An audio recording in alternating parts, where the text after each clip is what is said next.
Welcome into Basketball by Association. My name is Arky. That is Joel Cordes. Joel, hello. Hi. So today is episode 50, which in and of itself is kind of a fun milestone for the show. Of course, we've had BbA Bites, the little shorter episodes, and we've done a couple of the three-pointers, and you can check all that stuff out on our YouTube channel by searching Basketball by Association. And you can find a lot of that stuff on Spreaker, Spotify, iTunes, all that good stuff. So episode 50 is a big deal, but it also, is the number of my favorite basketball player of all time, which is David Robinson, the Admiral. But we also like to go against the grain here, and we also have done shows that kind of have had David Robinson as a central theme to it. We talked about centers early on, and we've talked about 90s and all that stuff.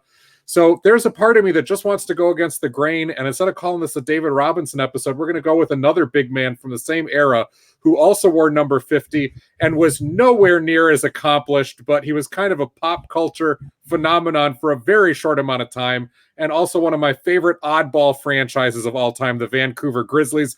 Episode 50 is the Big Country Bryant Reeves episode. I'm sorry, D-Rob. I love you. We've given you so much airtime on this show, and that'll never stop. But we're going to give some love to the first ever draft pick of the ill-fated Vancouver Grizzlies franchise. And yes, that is him sitting in the background on the wall behind me. That is. Oh, I can't see the number in the video, but you can. Yeah, you go. Yes, sir. That's. There's nothing wrong with that. Well, there's a lot of things wrong with it, but no, it's okay. I've had this theory for a long time. I think in sports, and listen, I don't have these like man laws or man rules or whatever, but I think in sports, it's okay, at least in every sport that you watch a lot of, to have at least one guy that you irrationally like. One guy that just everyone else stare at you and say, okay, that's you're the first. and so for whatever reason, like I was always hoping that those Grizzlies teams, and it wasn't even just Big Country, it was Sharif Abdur-Rahim, it was Mike Bibby when he was there, it was a lot of the veterans that kind of got shuffled through at the end of their career, Greg Anthony and so forth, Anthony Peeler. There was a lot of guys that I just wished those teams wouldn't have been as terrible as they were, and they were so terrible.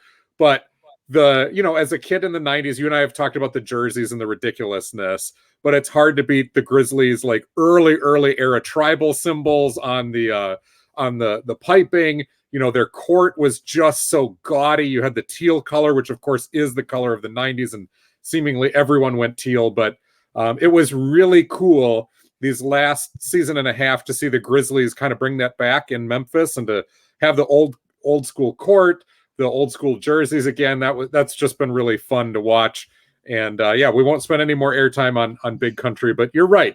For me, it wasn't just irrational players. Like I have so many of those, it's not even funny. It's probably a little dangerous. It was irrational franchises. I mean, you'll see a lot in the background. I've got like obscure, New Jersey Nets stuff and the Grizzlies and just some of those bad teams are like, man, on paper, they really shouldn't suck as much as they do. And yet they did. And I just always had a handful of those franchises, and it might change from year to year, but you watch a lot of games where they lose a lot. And maybe that comes from being a Timberwolves fan. Basketball by Association is this here podcast's name. If you want to check out the video of this podcast, we do have it on YouTube. Joel, I'm having a little bit, I feel like some internet issues on my end with, I don't want to say the company here locally at the studio. So I may be not as high definition the entire time as this new camera should tell me. But people can check out the video of this here podcast on our YouTube channel, Mr. Joel C. Cordes, and I'd like for you to take a quick moment before we get into the meat of the show and tell people how they get it, and I will go call my cable company and yell at them. Basketball by Association, just search it on YouTube. You can also search the hashtag BbA, and as mentioned before, of course, we're on anywhere that you find an audio podcast as well. Happy to be sponsored here as part of the Brawl Network, not only by DraftKings, but also by Manscaped. Thank you very much for the support that you guys show, and let's continue growing this thing. Episode 50. This is cool to be a part of. That's right. The big country episode is what we got going on here on the podcast. And I'd like to start, Joel, if you don't mind, with someone who never gets discussed. It's LeBron James. Oh, okay. Who's that guy? Well, I mean, he's second on my obscure athlete list behind Big Country. You have an irrational approval of his career. LeBron James spoke to the media after their most recent loss to Atlanta on Saturday night. Miami on Saturday night, 97-95. And even though he had some nice numbers, I think he was 1 of 8 from beyond the arc. The team was terrible from beyond the arc. They had a chance to tie it at the end when he got a late steal in that game. Still, Alex Caruso unable to put in the final bucket that would have helped propel the Lakers. But he said he puts it all on him, the fact that the team has been losing recently. And I think they lost now 4 of their last 5, if I'm not mistaken, since Anthony Davis has gone down. And we're talking more weeks, not just games, weeks that Anthony Davis is still going to be out. Are the Lakers in trouble if Anthony Davis can't come back fully healthy when he does? Absolutely in trouble by their standards, which is to repeat and get another ring. Right. That's the only standard we're talking about right now. Yeah, that is absolutely in danger. Without Anthony Davis, they go from title favorites again, which we've spoken about because of the continuity, because they got such a nice shot in the arm by bringing Montrezl Harrell aboard. And then also Dennis Schroeder, of course, who also is out right now due to COVID protocol. So some of that ties in that it's not only Anthony Davis being gone, but Schroeder, who's been such a big part, such a spark plug as their starting point guard, is gone right now as well, although he should be back in a week or so. But they go from title favorites to just a title contender.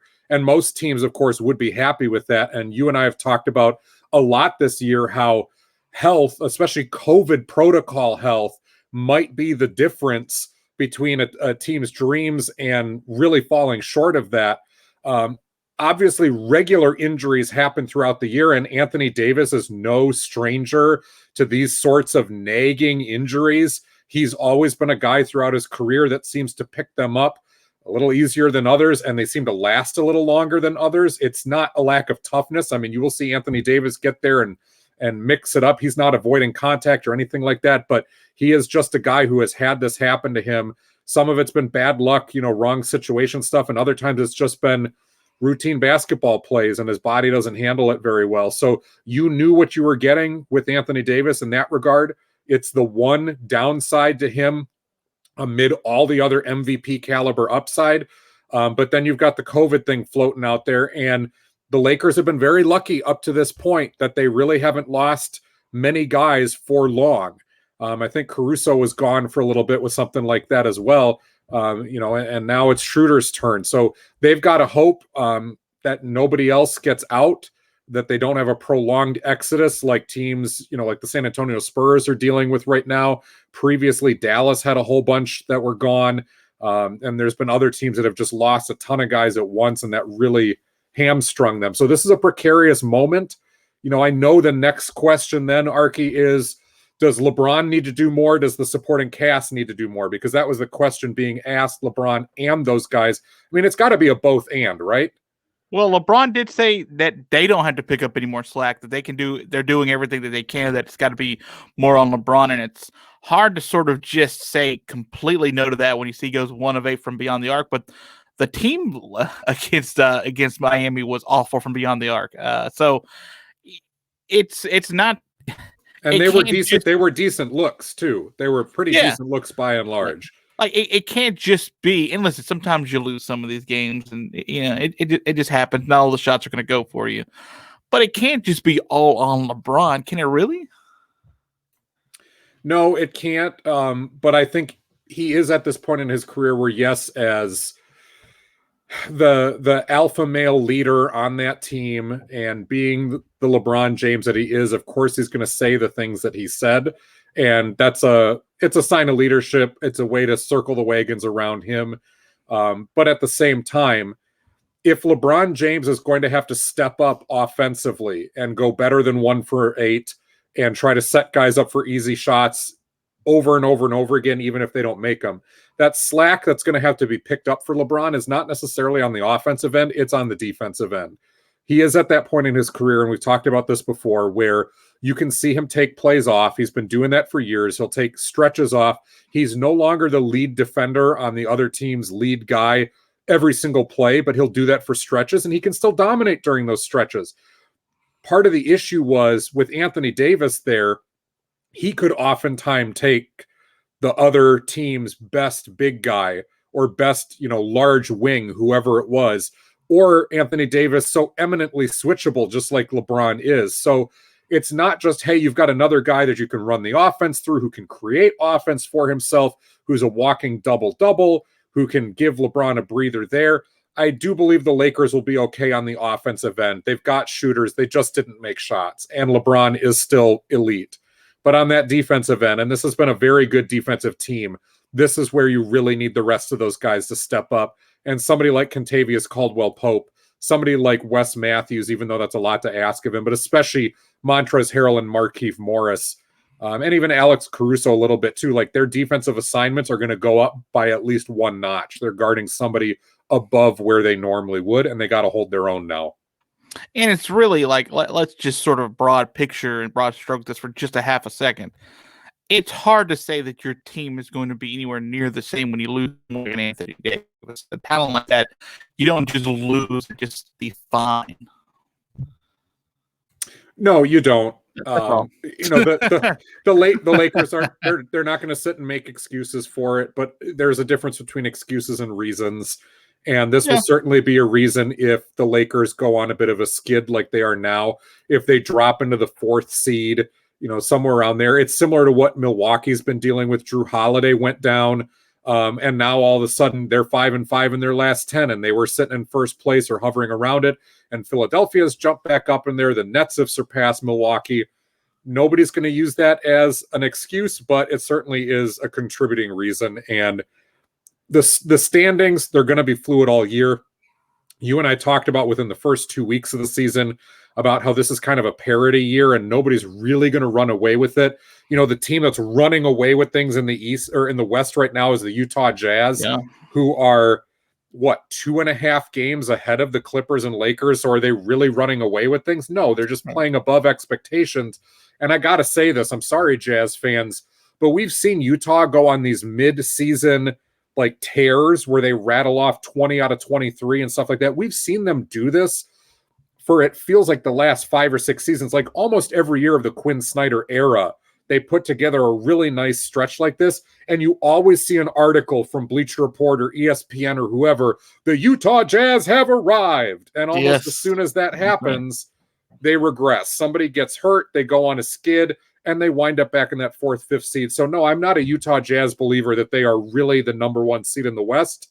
I think they're a dark horse contending team, and they're really good, but we've seen this happen. So if you're a Lakers fan, you're not panicking at this point, but the standings are so fluid that home court advantage, whatever that means this year, is not a given by any means.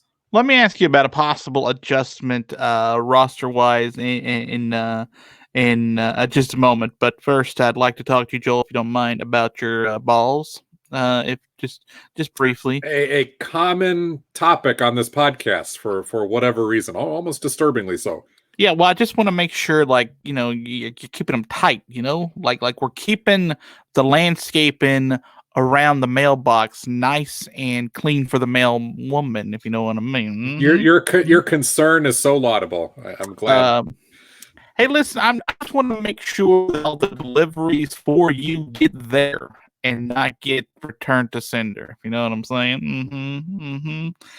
That's why I'd like to tell you about Manscaped, if you don't mind. Manscaped makes it possible to trim those hedges and get every package that you are so freaking earned. Everyone that you have deserved, you have bought, you have Amazoned, you have Etsy'd, you have Manscaped. Now they got the Lawnmower 3.0. Hashtag mixed metaphors, everyone. Continue. With ceramic blades and technology to make sure those bad boys stay nice and safe during said trimming. They also get called deodorant because, you know how you smell. I mean, there's been many a time, and I don't even have to do that much stuff outside, where I come in, maybe I just sort of take a quick crouch for some water, and yeah. Oh, yeah. Yeah, we're in a bad spot. We're in a bad spot. That's why they got the nice ball deodorant for you, and the spray toner as well for the bad boys below there. Here's what you do. You take advantage of us right now. Take advantage of Basketball by Association and our relationship with Manscaped thanks to the Brawl Network. And you go to manscaped.com right now. Pause. Wait till I tell you what to do, then pause. And then come on back to us. Find yourself something nice. Something real nice. Like the Lawnmower 3.0, I definitely recommend. Put it in your checkout. Before you leave, put in a promo code I'm about to tell you right now. And then save 20% off. And then come back to us and wait for it to show up to your house. The promo code is BRAWL. BRAWL. And in fact, if you do that, not only 20% off, but your shipping is free. That is pro bono. We pay it. Literally, I have to pay it out of my pocket. But you know what? I'm willing to do that for your nuts right now. Manscaped.com. Use the promo code BRAWL and get yourself 20% off plus free shipping. Joel, the Lakers, according to Kevin O'Connor, are going to be one of the teams pursuing DeMarcus Cousins, who has really improved his play the last few weeks. Mm-hmm. Does that make sense in LA? 110%.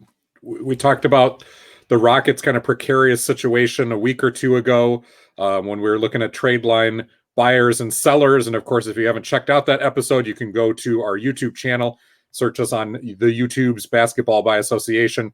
You can hear us here on Spreaker, iTunes, Spotify, all that good stuff. The Rockets are a team that needs to sell their veterans off. Not only DeMarcus Cousins, who has proven that he can play, but PJ Tucker is not part of the long-term solution in Houston. He would make a ton of sense in LA, although the price might be a little more expensive there in order to get him.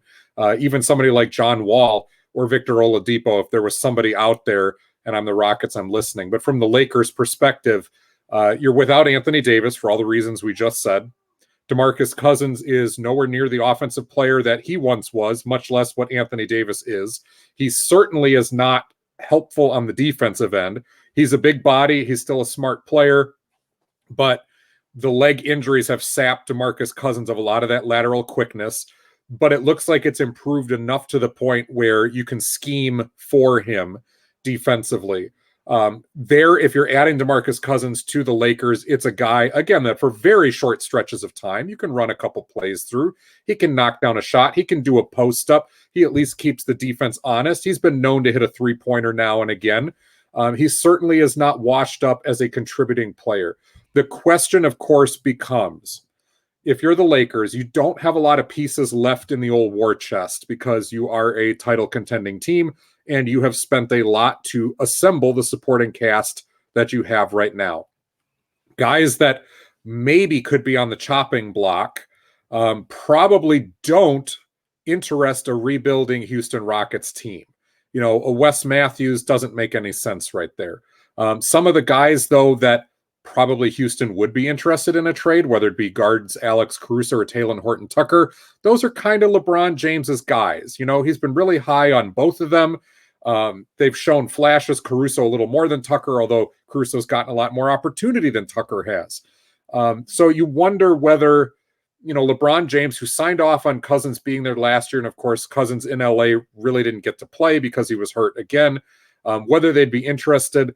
But somebody like a Wes Matthews or a Marc Gasol, who the Lakers would probably part with much more easily, that's not going to get it done if you're Houston. So they're in an odd spot. The Lakers may have to wait to see if Cousins gets bought out. But I don't know that that's a high likelihood because I think he will be seen as a valuable contributor by a lot of playoff teams. And like we just said, things are so fluid. There's a lot of teams out there looking right now going, yeah, one more shot in the arm, and we might be able to jump 3 seeds in our respective conferences. Where do you stand on you? Remember, we talked about the at the beginning of this podcast about guys we irrationally like, and we root for no matter what, how dumb it is, whatever. We're personal fans of them. Yeah. Where do you stand on DeMarcus Cousins and your want to see him do well enough to get the ring with Los Angeles? Someone who's obviously going to be contending. DeMarcus Cousins has had a very similar career arc to a guy who shares initials with him and played about a decade and a half earlier, and that was Derek Coleman, who was, an all-star with the New Jersey Nets, and then bounced around a little bit. He played in Philadelphia. He wound up on the Hornets, and there was a couple other teams in there as well. But early Derek Coleman was a knucklehead, just like early DeMarcus Cousins was a knucklehead. Yeah. They played with a lot of emotion. They were immature teammates. They were not well-liked as teammates, certainly very talented, but it never really translated into anything beyond empty numbers. And they both played for dysfunctional franchises at the beginning of their career. So that's the downside of it. But as they kind of bounced around out of those bad situations and landed in other spots, and Coleman had his share of injuries, Cousins have been more catastrophic, they kind of matured quite a bit and they wisened up, and you started to root for them a little bit because you saw some lessons learned, and you realize that, like young players, especially when they're thrown in to have to be the leader of a dysfunctional franchise, the fish rots at the head. And sometimes the bad stuff that happens wasn't always on them. It just looked like it was. So am I an irrational fan of Cousins? No.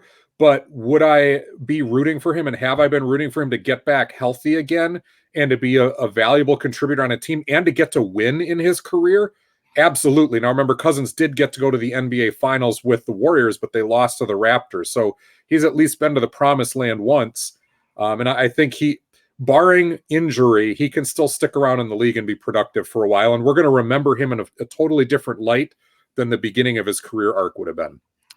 Yeah, I can't. I find it difficult to separate how much I root for him because of he being from my home state and the fact that he spurned the in-state schools to go try to play for, a place that actually won games at the time. And you're right. At the very beginning of his career, and actually for several years at the beginning of his career, he was a knucklehead. And he wasn't a great teammate, and he was difficult. And then you sort of see the new DeMarcus Cousins, and I think what we sort of sometimes take for granted is that at 20, 21, 22, not everyone's the super mature superstar that can go out and handle inordinate amounts of success and fame and money the same way. Sometimes it takes guys longer to sort of allow that trait to come to them. And I think the tragedy there is the extreme talent that he had, plus the knuckleheadedness, ran straight into a brick wall of injuries. And I didn't get a chance to really sort of see great DeMarcus Cousins with great head on his shoulder DeMarcus Cousins, that now I feel like I root for him also because he's one of those projects and one of those players that figured it out after his talent could sort of carry him to where it needed to be, like mentally and physically, that I do really sort of root for him to do well now, because I think he is so much better of a teammate than he was 7, 8, 9 years ago. I think he's so much better off as a man than he was then. And it's unfortunate his body hasn't been able to sort of hold up to that, because had it not had those injuries, he could still be a top flight NBA player right now. And he's still good enough, and he's still good enough to be a piece on a team that wins a championship. It's just not the kind of DeMarcus that I was hoping to sort of see, on the back end of his career. Early DeMarcus Cousins was one of those players who would argue every single call to the point of almost getting a technical, would get really frustrated at teammates. every time that something went wrong, he was always the victim, whether it was the refs or the franchise or teammates or other. He was always the victim in everything. And then it started to be, I'm a victim of the media. And of course, there's always several ounces of truth in a lot of that stuff. And when you're playing for the Sacramento Kings during some of their darkest, most dysfunctional days, like this is Maloof Brothers era Sacramento Kings when everything had really fallen apart. Yeah, it was rough for him. It was really rough for him just as a franchise trying to sort of. So that franchise wasn't ready to sort of corral a guy like this. No, and how many other lottery picks, whether Thomas Robinson or Nick Stauskas, there's this huge list of high lottery picks that they took during that era that flamed out, were off the team within a year or two. It wasn't just that, DeMarcus Cousins was maybe immature on his own. You're asking that 21-year-old kid to come in and not only be mature enough to handle themselves with all the fame and fortune you talked about, but to somehow be the point of stability on a franchise that clearly had no idea what they were doing in the NBA at that point. Like, that is a lot to ask. So it's not being apologetic to the point of, DeMarcus not sharing some responsibility, because he absolutely did. But he was put in some bad situations too. And I will say this, the last year in Sacramento, Cousins seemed to have figured enough out to at least be saying a lot of the right things. And I believe the technicals had started to go down a little bit at that point. But we really did get to see DeMarcus Cousins for like half a season, and that's what's so sad, because he got traded to the Pelicans, and you got to see him and Anthony Davis both playing like all-stars. In fact, Cousins was an all-star. It's just that he got injured almost right before the all-star break, never got to play in that game. But you had Anthony Davis, you had Cousins, and you had Rajon Rondo, who was also a huge reclamation project. And there was a lot of really cool chemistry with that team. And that was going to be a playoff team, and they were building something big there, especially around those two big guys. Now, the game has changed even since that point. You could question whether that lineup was going to work long-term, but Anthony Davis is so good on the defensive end, it might have been. So, yeah, it's not just a what-if of DeMarcus Cousins' career. To me, it's if DeMarcus Cousins doesn't get hurt, he's in a much better position of stability with teammates who will hold him accountable, that he actually respects. He doesn't have to be the alpha number one guy. And the New Orleans Pelicans are that much better at that point, where they're a perennial playoff team with two very, very big all-star caliber players. And you could make the case that Anthony Davis never leaves New Orleans if DeMarcus Cousins doesn't get hurt like that. How about that what if, right? Yeah. Oh, man. Man. Alvin Gentry, maybe you're still in. All right. Anyway. Hey, let me ask you, let me just throw this out there before I get, because I want to talk about the all-star starters that were sort of selected, because, we had double discount voting days and double coupon days. And so it was a nice little thing the NBA tried to do to make us pay attention. BYOV, bring your own vote, that sort of thing. Retweets equal 3.6 votes of team accounts, things like that. But it was, speaking of DeMarcus Cousins and former teammates of his, Russell Westbrook did something cool. He got his 8th triple-double of the season. Yes. That puts him second all-time in Wizards history. I'm glad you brought that up. He's played 20 games there. He's already second all-time in triple-doubles. He just passed John Wall and Wes Unseld. And the guy ahead of him is, 15, I think, right? Yeah. Do you know the name? I saw it for a second, and it didn't register in my memory, so you're going to have to jog my memory on that. Darryl Walker. Yeah. Okay. Yeah. So there's a chance Russell Westbrook passes this before the March 7th game. Probably not, but it'll be pretty close. All-Star game. Russell Westbrook is just...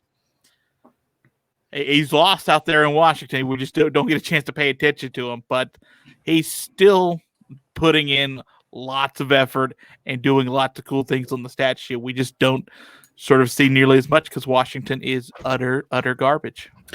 They are, and yet they're 6-4 in their last 10 now that Westbrook has played a little bit more. No, just hold up here, because this is how sketchy the East is and how fluid everything is. Washington right now at 10-17 is 8.5 games out of first place in the conference, and they're only 2.5 games out of the 8th seed. So things are crazy. I'm not saying they're going to make it. I'm just saying there's only a couple utter garbage teams in the league this year. That would be Minnesota and Detroit. And everybody else is like moderate garbage at worst. And I think we can upgrade Washington while Brad Beal and Russell Westbrook are healthy to moderate garbage. Like, they've got their problems, but they still might be not bad enough, that they actually miss the playoffs. They could be an 8th seed. It is possible still. I like our levels of garbage. You would call probably what, like Utah, Brooklyn, the Lakers, like minimal garbage. You say minimal garbage. I would say like lack of garbage, zero garbage. Garbage free. Yeah, they're garbage free, right? They're very friendly for the environment.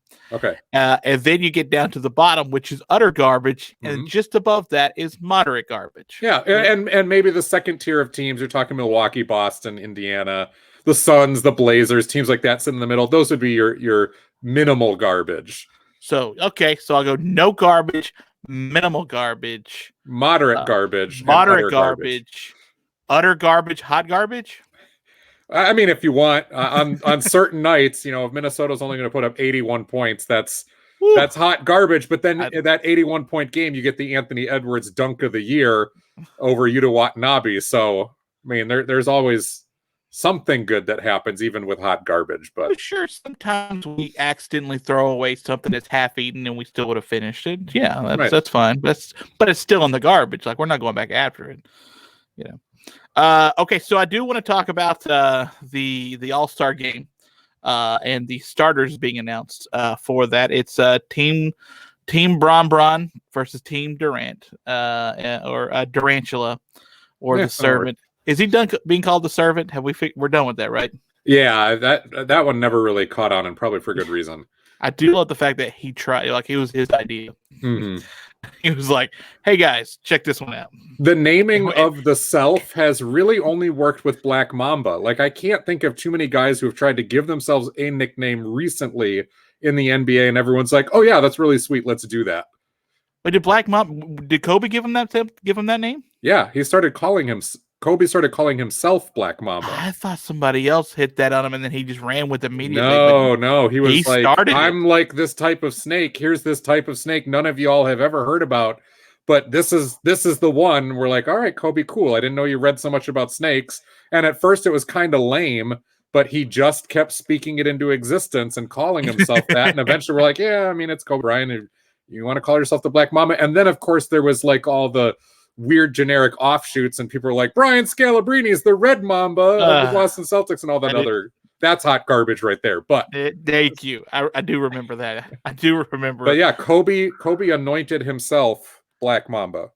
Is there anybody in the NBA that you think could get away, nickname aside, we could decide that later at some point, that they could just keep calling themselves something and then we'll all eventually glam on? Is there somebody cool enough? Well, LeBron for a time, but he's never really been that guy, and you're not going to beat King James as a right. I mean, let's just say now going forward, like, is there someone that's cool enough, that's hip enough? Is there you think a Giannis could do that, or a Luka could do that? They could that getting the cool enough level that they could give themselves a nickname, just keep going, and eventually we relent and call them that. Giannis or Luka could probably get away with it if it was halfway good and we're like, oh yeah, sweet idea. But if it was terrible and they just spoke it into existence, like by being that repetitive of it, I don't know either of those guys could. The one guy, for whatever reason, who jumps to mind, like Steph Curry, he's got the Chef Curry thing, but he just doesn't seem to be like that type of sense of humor. And James Harden is good enough that he could, but a lot of people don't like James Harden. The one guy who jumps out to me who probably could get away with it and kind of has a goofy sense of humor is Joel Embiid. Like, if Joel Embiid, if he came to you and was like, I'm the big hot pocket, start calling me that from now on. We're like, why? Because I'm the big hot pocket. we probably would giggle enough because he would just start throwing all these weird variations on it that people would climb on board with that. I think Embiid, who is, again, an MVP candidate right now, could probably get away with it. Look, MVP, right? Right. Yeah, I think you either have to go super serious for it to work, and it had to be a cool nickname, Mm-hmm. or you have to be silly and people just like love you for it. Yeah, you're the big pocket. Do you remember when Shaq, like every single season came up with a new nickname for himself, and it was usually ridiculous. It was like, but he was so basically serious about it that it wasn't quite funny, and he was also on the decline when he kept doing it. After a while, like, can you really back up the ability that we have to jump on board with your new nickname every year? Right. Listen, 2001, I get it. We're cool. All right. But it's 2007. We can't do this. Right. When we've got the big cactus and the big shamrock and big shamrock. Whatever it was in Cleveland, the big brake pad. I don't know. The big brake. The big shamrock was my favorite because you're like, oh, because it's Boston. And because you're fat now. Thanks, Shaq. Yeah. Okay. So you got the love handles is what we're saying. Okay. Fair. So your all-stars for the Bron side are Luka, Steph, surprisingly LeBron, Nikola Jokic, and Kawhi Leonard.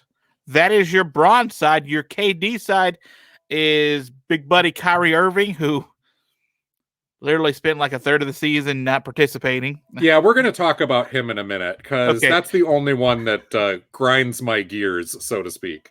Bradley Beal, Kevin Durant, Giannis Antetokounmpo, and MVP Joel Embiid. So have at it, Joel. You clearly one of these things is not like the other. All right. So you remember quite a few weeks ago when I got called a Kyrie Irving apologist when he was going through his press stuff and whatnot, and I backed him up. So now I get to take the other tack on this. There is no way on this green earth that Kyrie Irving should be starting this All-Star game whatsoever.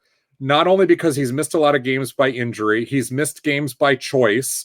The Nets have been very good. They've been excellent when he's on the floor, when he's actually been there, but he hasn't played enough games to qualify as an all-star starter, and you could even make the case, first half of the season at least, that Kyrie Irving barely qualifies to be an all-star period, because when he has been on the floor, the team has been good and he has played all right, but it has not been dominant all-star level.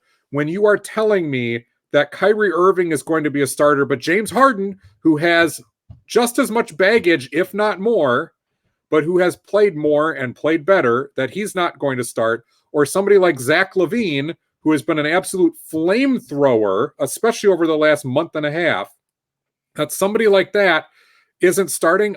I can tell you, I would rather have Jason Tatum, Jaylen Brown, Trae Young, Ben Simmons, Fred VanVleet at this point. Oh. I would rather have any of those guys and the aforementioned Harden, although maybe he didn't play enough games in the Eastern Conference to qualify. I don't know.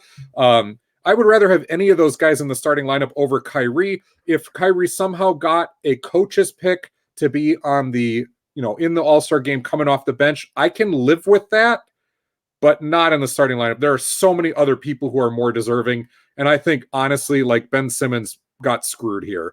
Trae Young got screwed. Well, it's sort of so. There is the Eastern Conference front court and back court for both conferences are voted on, and the weighted scores gave the two backcourt spots to Bradley Beal and Kyrie Irving, just ahead of James Harden. And you said Ben Simmons is like 8th on that list. He is, yeah. And yet that feels really, really low. And Philly has been in the number 1 seed longer this year than anybody else in the East. You've got Embiid playing like an MVP, and he, of course, is starting. Simmons has been a huge part of that. Again, Kyrie, it's not just that his competition has done more. It's that Kyrie hasn't played enough to get this. And this is where the fan vote, we come back to this all the time, but the fan vote is so overwhelmingly weighted to big market teams. And here you see that big market bias come in because you got the New York market. And yeah, usually that's been wielded for the Knicks, not the Nets. Back to the day when Carmelo Anthony would get in the starting lineup no matter what, and Jeremy Lin was going to be an all-star starter. And hey, you careful. But well, you can't get offended by that. You don't even live in New York. Like you're a Knicks fan from out and about. How else was I supposed to see him though? Unless you gave all the votes to the city of New York, I suppose. So, but that got wielded for the Nets this year, and the Nets have been good, but Kyrie has not been good enough, and there are a lot of young players. I mean, Tatum got classified as a front court player, but he really deserves it a whole lot more. And he's played enough guard that you bend the rules there, just like we bend the rules for positions anyway. Bam Adebayo probably deserves it more. I think you're right with you're right with Trae Young too, especially with it being Atlanta. What's the harm above a Kyrie Irving for this year? Sure, right. And Trae is on that up and coming set of guys like Zion, like Luka, that the league wants to see really be successful. Now, granted, Atlanta is supposed to be a playoff team, and they've been like hovering around 500 or worse most of the year. And Trae has been good, but not quite grabbing the zeitgeist of the season here. And that happens. But you're right. I think even with all of that, he has still done more than Kyrie Irving has done. Sure. And listen, you want to talk about bad team. Bradley Beal, it was number one in the fan rank, media rank, and player rank. But he's leading the league in scoring and did that. No, I get that, but I mean, if you would just talk about like bad teams, like a couple of these guys are playing. Listen, I don't think that there has been, other than for small stretches of time, and you can count Utah's 11-game winning streak in this too. I don't think that there's anybody that's shown that they can be infallible this season and just unstoppable for one reason or the other, injuries, play, whatever it is at this point. So I think it's fair to say that just about everybody, except for Minnesota, hey, Detroit gets thrown in there too. Come on now. Okay, all right, Detroit, they're complete. Not moderate garbage, they're hot garbage. That's right. Yeah, utter garbage. Utter garbage. Yeah. Utter garbage too. So yeah, okay. So there's nobody coming out the Detroit team right now that's going to that's going to be starting for you. Although Jeremy Grant did pretty well in this. Where's Jeremy Grant? He was in the number 9 in the front court. I mean, there's a chance that he does make the All-Star game, but I have a feeling like if push comes to shove, you're going to get Gordon Hayward in that spot instead because he's a multi-time All-Star and the Hornets have been better. There's a few other people who didn't finish top 10 in the front court voting who may have that inside track. Grant is a nice story and they may give him most improved, but that's even up for debate with Zach LaVine playing so well. How about in the East? The media ranked Giannis 1, Joel Embiid 2, and Kevin Durant 3, and that feels very off to me for what we've seen so far this year. How would you have ordered that? I would have gone Embiid 1, Durant 2, Giannis 3. Durant hasn't played enough to be 1 or 2 in my mind because he again has been dealing with injuries. He's been lights out when he's been on the court, but you got to play for consideration. And yeah, I would put Embiid 1. I'd put Giannis 2, and then Durant 3.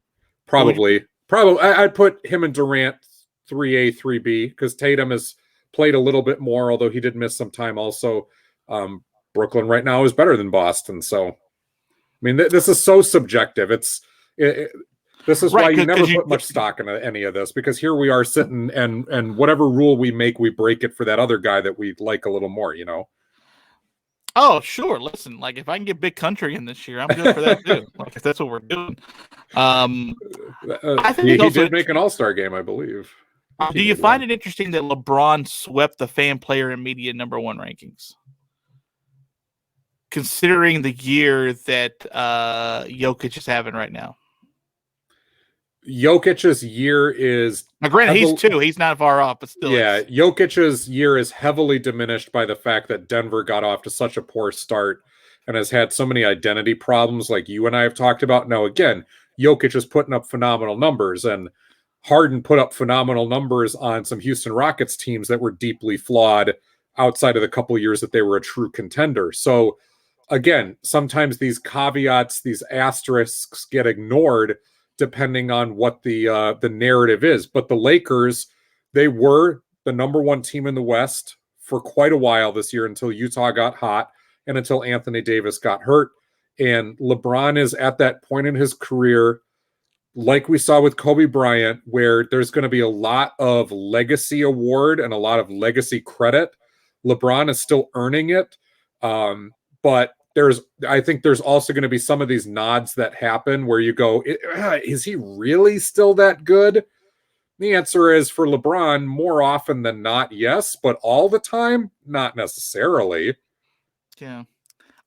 Can we say that without shadow of a doubt that Julius Randle being number 7 in the fans is way too low? It's surprising, especially given the New York market that's behind him. Like, he should be above Bam. He should be above Jimmy Butler. Those two guys have not had a great season. The team has not had a great season. Again, that's just freaking popularity. But like, it's New York. You have a dude that's throwing out double-doubles every night, triple-doubles a bunch of those nights too. Like, get out the vote. What happened to double coupon voting night? Like, what's going on, New York? Let's get this. Yeah, I guess it's over now. I think you could make the case that Bam and Julius Randle are in the same tier, and whichever way that went, you'd be fine with it. Jimmy Butler doesn't even belong in the top 10 this year. I'm sorry. That's a legacy vote. And that's a lot of people going, oh yeah, he was really good and Miami made the finals last year. And you know what? I've watched 3 games all season, but I'm going to cast a ballot. You know, it's that very casual fan, and that's okay too, but there's a lot of noise in that type of vote. You know, I would even put Domantas Sabonis in that same tier with Adebayo and with Julius Randle. Tatum is above them. He just is. I get that. I understand. You know, but yeah, I was surprised by that. He was a guy that I thought, given the fact that the Knicks are in the playoff hunt, that he's been very good. And he was pretty good last year too. He was a guy who I thought might get irrationally boosted to where we were seeing Julius Randle like sniffing a starting spot in the All-Star game. And then we're all going, what? Come on now. So yeah, it feels a little low, but I would have a hard time believing that he's not going to make the coaches vote, you know, and miss the All-Star game. I think he's pretty much a shoo-in at this point. You make it sound like you wouldn't trust Julius Randle to help you win in your daily fantasy basketball pool. I would absolutely trust Julius Randle, but like, and I know we're going to segue here in just a minute.